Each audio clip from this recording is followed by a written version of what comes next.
Hey, it's your friendly neighborhood counselor, Dr. Will, and welcome to the Heal Always podcast. Wellness and welcomes to you all. I'm so excited that we're here because these episodes have been so relational. They've been very internal. They've been also very hard conversations too. And I hope that the side quests that you've been doing have been really focused. I hope that they've been, really making you think about what you need to be the best version you can be for yourself. Because the truth is that once you find your best self, you live your healthiest self. And that's the beauty of it all. And when you can be your healthiest self, you heal the community that you're around too. So let's get that secondary healing up, right? So I'm really proud of you. Flowers for you. Flowers for you. These are fresh too, by the way. They smell so good. They just got cut. So we're going to have a unique conversation today. We're going to talk about romance, intimacy, and sex. Now, I'm going to hit the surface level on this.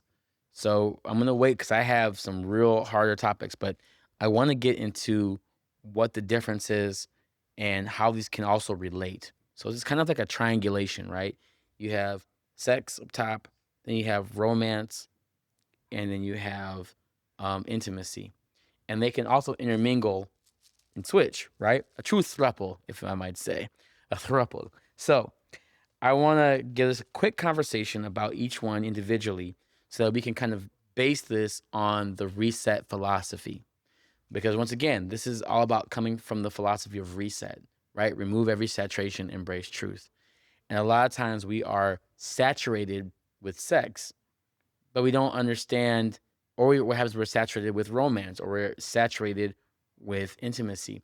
But typically speaking, when it comes to reset, we're saturated with sex. And what happens when you're saturated with sex is that you confuse identity, you confuse relationship, you confuse love, lust, like, learn. You confuse the feeling of what is pleasure, what is pain. Are they the same, right? What are the neuroreceptors doing? What's dopamine rush? Are you addicted to love, right? Is sex really about procreation? Is it not about procreation? Is there shame around that? There's so many different ways that we could go on this. And there are experts that have put this down to almost a science. And it's also evolving at the same time. So by the time you listen to this, the whole identity probably even changed. So I want to give a reset philosophy on this so that if you do learn something else, if you do go somewhere else, you can integrate it into that. Or if you're an expert that's already talking about this, you can use what I'm about to speak on and use it as a way to help translate it to your followers and to your people. So the first thing we're going to talk about is, remember how we talked about how there's a world, there's a relationship, and then there's a self, right? So we're going to start out with romance. Romance is so important because it's the external expression of love, right? Romance is the external expression of love. Intimacy is the internal expression of self-love. And sex is the connection between identities and relationships. So the relationship between identity and relationship is very important. So it's like on a balance, right? So if I had to explain it, it would be like you have Romance Island, a sex bridge, and then Intimacy Island. So these islands are separate. A lot of times we think romance is intimacy or intimacy is romance. And then we confuse that because sex has the ability to cross barriers, boundaries, identities, unions, spiritual ties, ascensions, deepenings. It has the power to do all of that. And sex is a very powerful experience. It's a powerful tool. It's a powerful healing. It can be powerfully abusive as well, right? And so we have to be very comfortable with our identities and the relationships we create and understand how we express those externally or internally can really change and navigate the direction of how healthy we are and that experience. So I hope I didn't lose you yet, because we're going to go slowly on each one, and make sure you have your purpose paper and your purpose pen. Um, and we're going to really get into this slowly and surely. So, yep, start right here. Take a deep breath. Did you breathe today?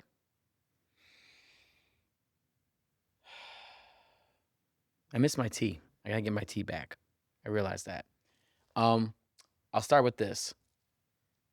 Transparency is the new currency.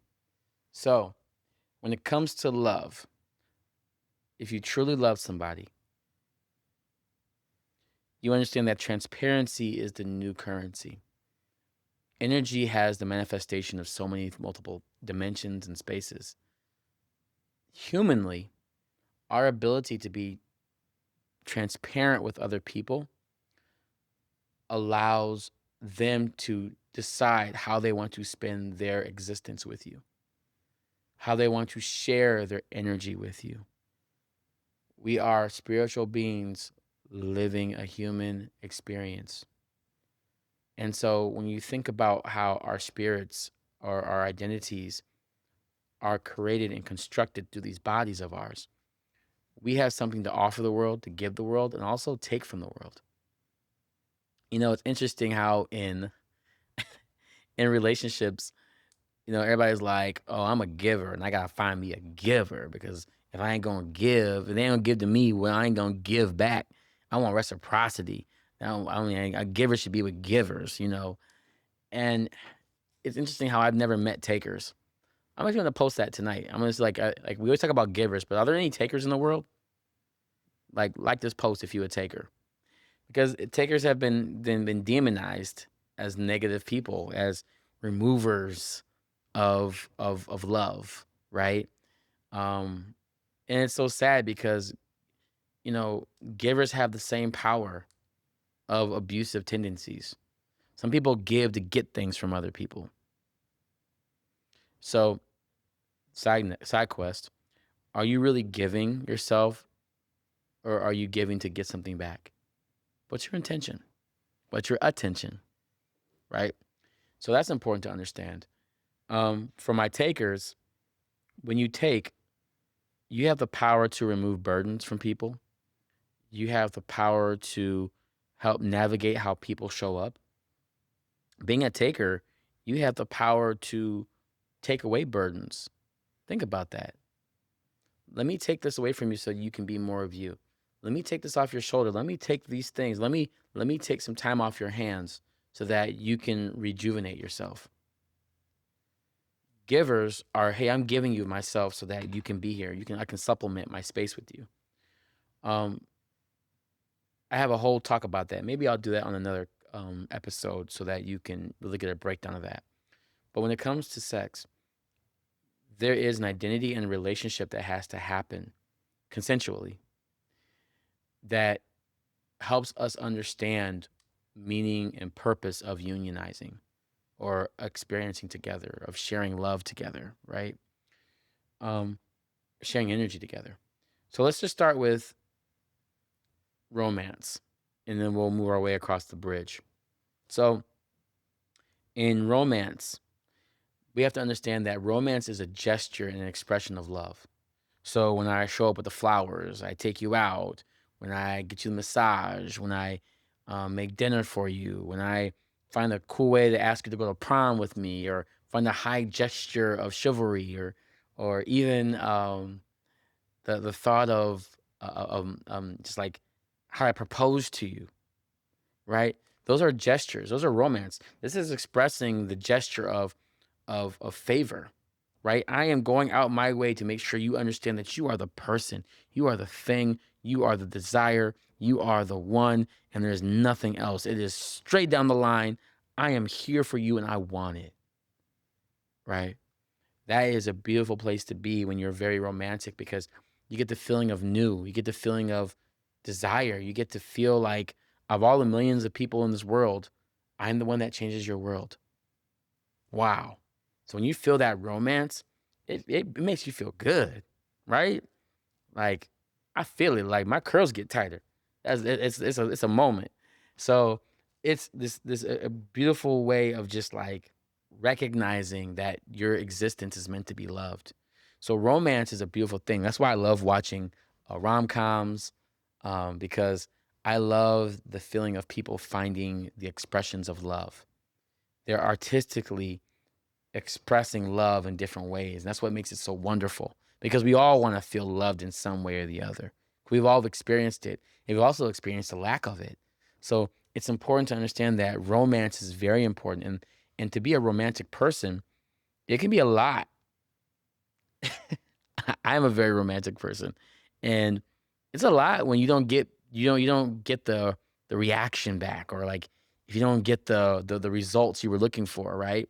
And so you have to go higher, you have to try harder, and also that's also a fun thing for me, especially because I like to figure out, well, what can I do to make you see the other side of things, right?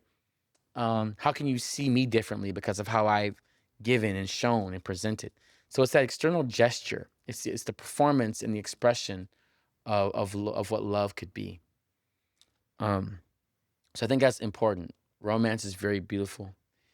Then we get into Sex Bridge. I call it the Sex Bridge. So that was Romance Island. Now we're going on to Sex Bridge.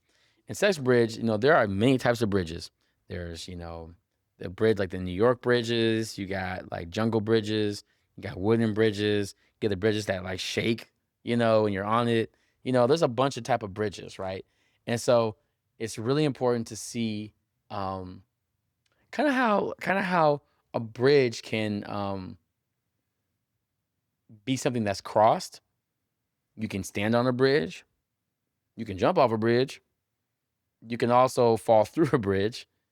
There's a lot of things that you can do as far as a bridge, right? There's many types of bridges, and that's why I kind of like the sex bridge ideology, because there are so many different ways to have sex, right? There are so many different ways to have sex. There's so many different ways to um, appreciate sex. There's so many different ways to involve yourself, to witness sex, to like, and it doesn't have to be just penetration. It can be these different types of acts and expressions. And so when you become more sexually aware of your identity, you're able to open yourself up to different forms of romance. You're also able to open up yourself to different forms of intimacy, which we'll get to. You're also able to open up yourself to other types of people and things that might help express. And so the deeper you get into sex, you find pleasure, you find identity, and then you also create higher levels of relationships. There are so many different dimensions of sexual expression that you have to find yourself in sex. You have to find out what your capacity is, what your limitation is, right? And you also have to find your language in sex. We don't talk about that often, where you have to find a language of like, how do you explain and describe sex to other people? How do you explain it and describe it of yourself? How do you present yourself in sex, right? And so it's important to really start identifying how you live through your sexual experience and identity. And then how do you create a relationship with others knowing what you know about yourself? So that's very important. And eventually, when you cross over into sex, you get into intimacy. Intimacy is a big deal. Such a big deal. Um, I believe this world is suffering from a depravity of intimacy. Sex isn't the problem. We're learning about that actively, and we're creating a whole world and language around it. We have romanticized romance, right? We've romanticized romance, right? People are mad at Disney. It's Disney's fault for creating this fairy tale dream. It's, they thought the princess and the thing, and yeah, I get it. I get it. It's good. That's good. But you still want it. You do. And it's not about the Disney princess and the king. That's not what I'm talking about.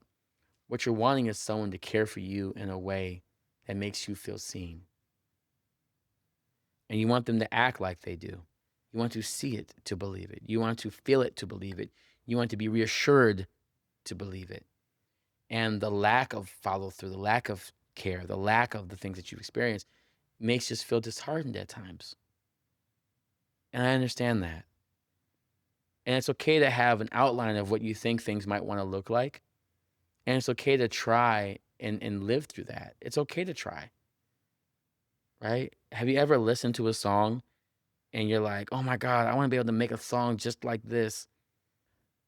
But I don't play drums. I don't play guitar. I don't play trumpet. I don't play. I'm not going to. But then what you do is you learn one instrument and you find other people that can play that instrument. And then before you know it, you have everything you need to make that song. And then it actually happens. That's kind of like how love is, right? You find out what your part is and you find other people to make that song with you. And some people may be able to play the right instrument, but they may be the wrong person for the job, right? So you got to figure out, what instrument do you play? How well can you play it? And what other players that need to be in your band of love to make that happen. And so what intimacy is the internal expression of love, the internal expression of self-love, actually. So when it comes to intimacy, what is happening is that the more that I love you, the more that I'm romanticized with you, the more that I'm sexually invested in you, the more I see myself. And that's why intimacy is such a weird place, because there's a level of vulnerability where you open yourself up so much that you actually see yourself more. That person helps unlock parts of you that make you feel so good about yourself that you actually love being around them, because they remind you of how expansive and in love you can be. Usually when intimacy, it's all about like, oh, he makes me feel soft and good. No, he makes you feel like yourself again.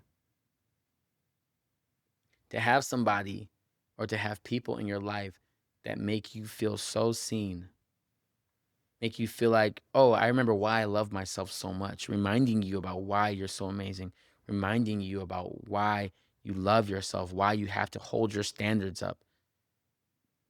That's intimacy. The more I love you, the more I see myself. That's a beautiful space to be.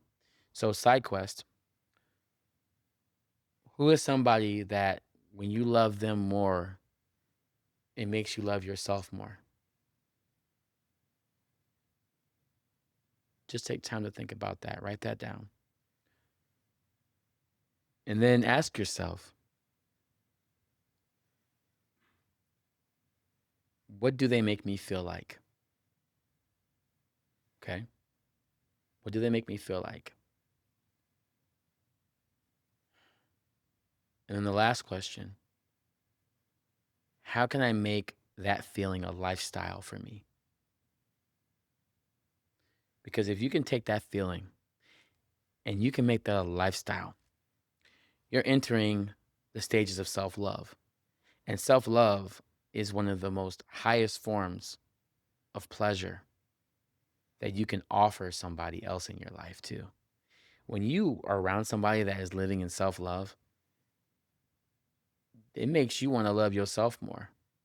It inspires you on how to love yourself more. It inspires you how you want to learn more about them, because you're like, well, what are you doing to make you feel this way? It makes you wondering what you got to do, which is also a form of secondary healing. The more I watch you in your healing, it makes me see the capacity and capability of my own. And it's very important to offer yourself the chance to be a giver and taker, because there are things that you should take in your life because of who you are. You deserve that. And there's things that you should give people because they need it. And there's things that you should offer people because not everybody deserves everything you give. And you don't want to take everything from everybody. You got to be a choosy lover, right? So it's important to understand that you are on a quest to finding what makes you feel the most yourself. And many times we're not given that space, the time to really deal with that. And unfortunately, sometimes traumas, situations, self worth, hardship can kind of challenge that moment. And so I want to give you the chance to really start getting in the beginning of this. This is only the beginning, this is only the surface. It gets so much deeper.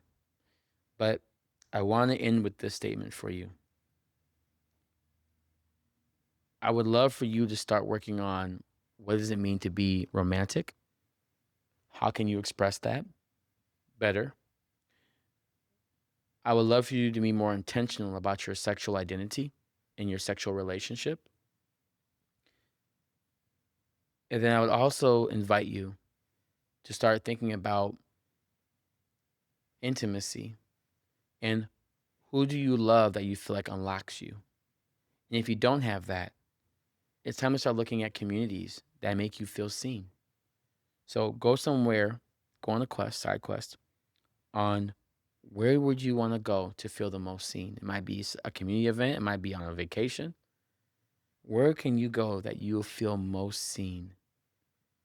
And then look around the people, look at the people, look at the places, look at the things, and ask yourself, how can I make that a lifestyle? So I hope today we start learning what is romance, what is sex for real for you, and what does intimacy look like in the beginning of the self love journey. Be kind to yourself and heal always.